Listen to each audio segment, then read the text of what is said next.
Assalamualaikum warahmatullahi wabarakatuh. Anak-anakku, bagaimana kabarnya? Semoga dalam keadaan sehat walafiat. Anak-anakku yang solih-solihah, mari kita simak kisah masa kecil Nabi Muhammad Sallallahu Alaihi Wasallam. Kelahiran Nabi Muhammad pada tanggal 12 Rabiul Awal tahun 571 Masehi. Saat itu disebut tahun gajah karena Raja Abraha dengan tentara gajahnya ingin merobohkan Ka'bah. Tetapi tidak terlaksana karena tentara gajah dihancurkan oleh burung ababil. Ketika bayi lahir, semua keluarga terutama kakeknya yaitu Abdul Muthalib menyambut dengan sukacita. Bayi yang dilahirkan dalam keadaan yatim itu oleh sang kakek diberi nama Muhammad.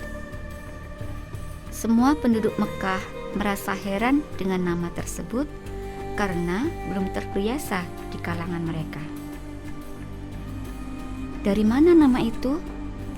Abdul Muthalib pernah mendengar dari rohib-rohib di negeri Syam bahwa akan muncul seorang nabi yang bernama Muhammad. Pertama kali yang mengasuh adalah Barokah bin Sa'labah atau dikenal dengan Ummu Aiman. Sesuai tradisi Mekah saat itu, setiap bayi yang lahir disusukan kepada penduduk pedesaan. Tujuannya yaitu yang pertama, menghindari udara Mekah yang kotor karena hewan kurban. Yang kedua, supaya ibunya cepat memiliki keturunan lagi. Dan yang ketiga, untuk menjaga bahasa Arab asli. Saat itu penduduk Bani Sa'idah pergi ke kota Mekah untuk mencari bayi yang bisa disusui dengan harapan mendapatkan upah dari orang tuanya. Di antara mereka ada wanita yang bernama Halimah yang dikenal dengan sebutan Halimatus Sa'diyah. Karena unta yang dinaiki Halimah dan keluarganya sudah tua dan kurus, menyebabkan tertinggal dari rombongan. Yang lain sudah mendapatkan bayi, Halimah belum mendapatkan bayi susuan. Sementara di Mekah, orang-orang yang mempunyai bayi sudah siap di depan rumah masing-masing, termasuk bayi Nabi Muhammad. Setiap melewati bayi Muhammad, mereka sangat terpesona. Namun, setelah mengetahui bayi Muhammad yatim, mereka menghindar karena khawatir tidak mendapat upah. Demikian pula Halimah.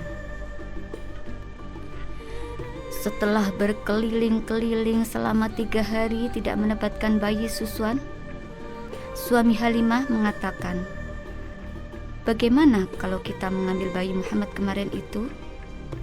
Halimah pun setuju. Bayi Muhammad kemudian berada di gendongan Halimah. Saat itulah ASI Halimah yang awalnya tidak lancar menjadi berisi. Setelah semua siap kembali, Nabi Muhammad dibawa ke pedesaan Bani Sa'idah. Ketika perjalanan pulang, unta yang awalnya kurus terlihat berisi dan berjalan cepat hingga menyusul rombongan yang pulangnya lebih awal. Saat itulah keluarga Halimah menyadari bahwa bayi yang berada di gendongannya benar-benar membawa keberkahan. Bahkan saat keluarga Halimah mengembala kambing, penduduk desa selalu mengikuti sebab domba-domba Halimah selalu menemukan tempat yang banyak rumput. Tak terasa kebersamaan Halimah dan bayi Muhammad sudah 2 tahun. Berarti Halimah harus mengembalikan Muhammad kecil kepada ibunya. Dengan berat hati keluarga Halimah pergi ke kota Mekah. Sesampainya di sana, Halimah meminta upah menyusui. Anehnya, yang diminta bukan harta, namun yang diminta adalah Muhammad ingin diajak kembali ke desa selama waktu yang belum ditentukan. Karena selain membawa berkah, juga sudah terlanjur sayang. Walaupun dengan berat hati, akhirnya Ibunda Aminah menyetujui. Saat Muhammad kecil berusia 4 tahun, ketika bermain dengan teman-temannya, Muhammad didatangi oleh 2 orang berjubah putih, kemudian dibelah dadanya. Inilah pembelahan pertama untuk mencuci hati Nabi dari penyakit hati, yaitu rasa dendam dan hasut. Mengetahui hal itu, Saimah, saudara sepersusuan Nabi, berlari sekencang-kencangnya menuju ke rumah sambil berteriak mengabarkan kejadian itu kepada Halimah. Halimah kemudian berlari ke tempat Muhammad dan mendapati Muhammad yang sedang tergeletak dengan wajah pucat. Atas kejadian itu, Halimah merasa khawatir, mengembalikan Muhammad kepada ibunya. Ketika Muhammad kecil berusia 6 tahun, diajak ibunya bersama pembantunya yang bernama Ummu Aiman untuk berziarah ke makam ayahnya di Yasrib. Sepulang dari Yasrib, ketika sampai di daerah Abwa, tiba-tiba Ibunda Muhammad sakit keras dan meninggal dunia. Muhammad kecil yang belum paham apa yang terjadi hanya bisa menggoncang-goncangkan tubuh ibunya sambil memanggil-manggil, "Ibu, ibu." Ummu Aiman kemudian meminta bantuan penduduk desa itu untuk menguburkan jenazah Sayyidah Aminah.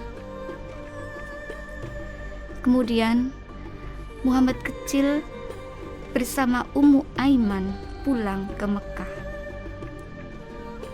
Sejak saat itu, Muhammad diasuh oleh kakeknya, Abdul Muthalib.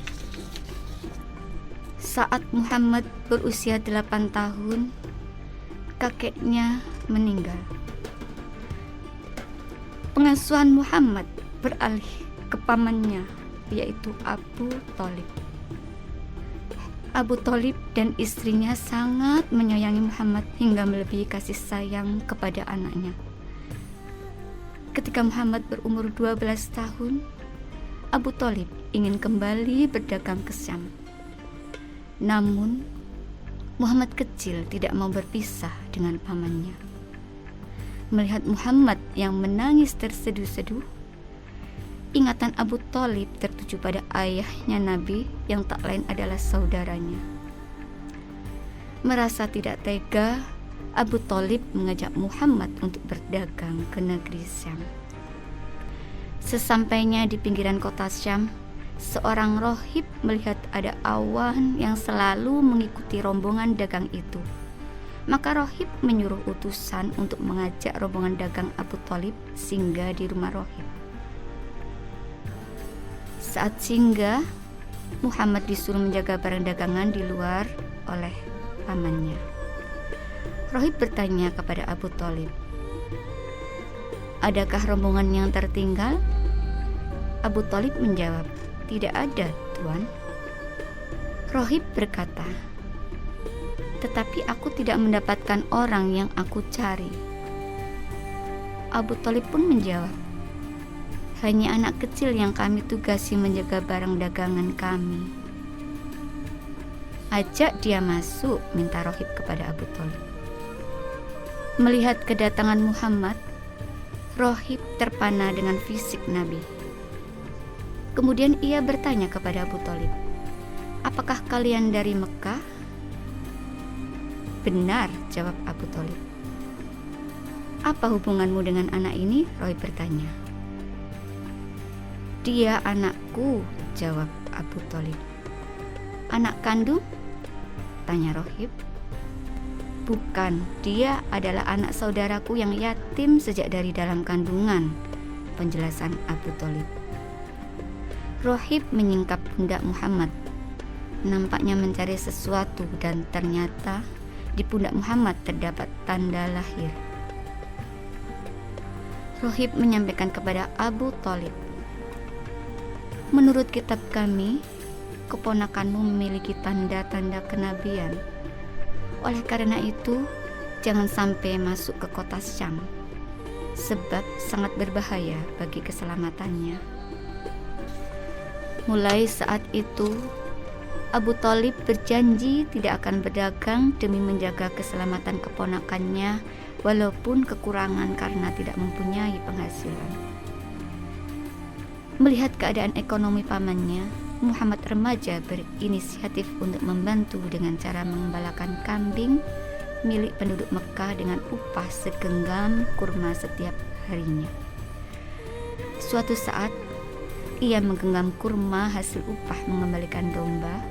Tiba-tiba ada kurma yang terjatuh karena tidak cukup di genggaman Muhammad. Merasa bukan haknya, Muhammad pun mengembalikan kepada pemilik domba. Tradisi menggembala domba orang Mekah biasanya mengikuti kambingnya hingga malam dan menginap berhari-hari.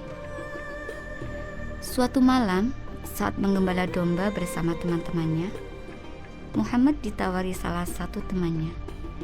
"Muhammad, kamu tidak ingin melihat tontonan di keramaian pasar malam?"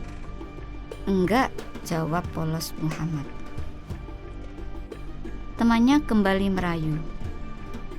"Dombamu saya jaga, karena kemarin kamu sudah jaga dombaku." Akhirnya Muhammad pun pergi.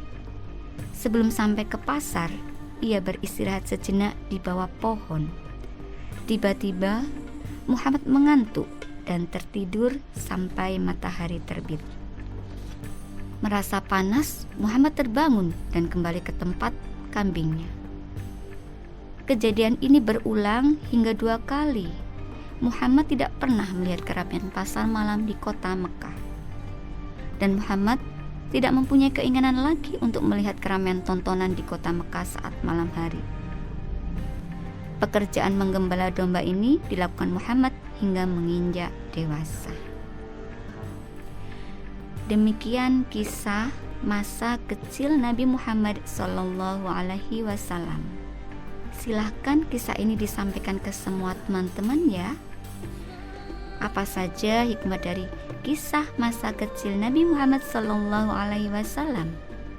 Hikmah dari kisah yang sudah Ustazah sampaikan tadi, yang pertama, Muhammad kecil sudah terlatih untuk tidak bergantung kepada orang lain. Kemudian, sifat jujur, amanah, dan kepekaan sosial Nabi sudah nampak sejak usia beliau. Anak-anakku yang saya cintai dan saya banggakan, semoga kisah tadi bermanfaat buat kalian semua. Sekian dari Ustazah. Assalamualaikum warahmatullahi wabarakatuh.